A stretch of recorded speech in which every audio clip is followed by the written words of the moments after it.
It's a workshop and people come all the time.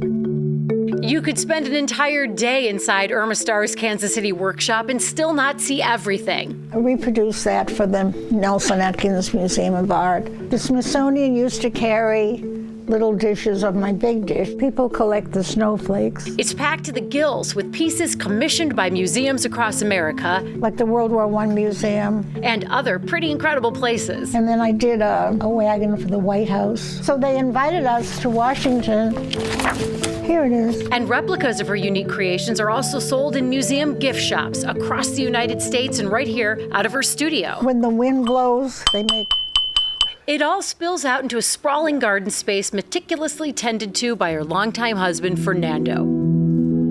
But it's this grainy photograph of a member of her care team here at the University of Kansas Health System. You think you could find out who she is? That inspired Irma's latest creation. I think it was mainly to say that we understand how hard the nurses work. It's a twist on the holiday gnomes she makes every year, and she calls this one the Nurse-a-Gnome, based on this single picture she took during one of the most frightening times of her life. It's when Irma was diagnosed with a large aneurysm on her aorta. The aneurysm, they told me, was like this big, and they were worried that it would explode. And that was when her art and her heart collided.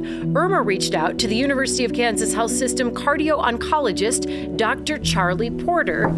Charlie is famous. Who also happens to be a gifted artist in his own right. He's a photographer. His pictures are so beautiful. It's Dr. Porter who referred her to the surgeon who would ultimately perform the life-saving surgery, Dr. Greg Muehlbach. And he said, "No, don't worry. I do this every day. I don't want you to worry. You're going to be fine. No stroke. You're fine." When I heard that, I said, boy, Dr. Muehlbach's for me.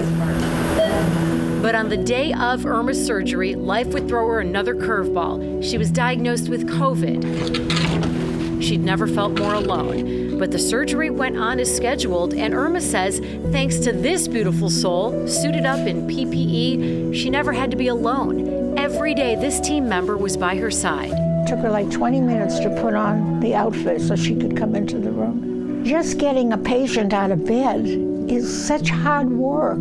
She had to lift me because I couldn't even move. And one day, Irma felt compelled to take a picture, promising herself that when she got out of the hospital, she would thank her.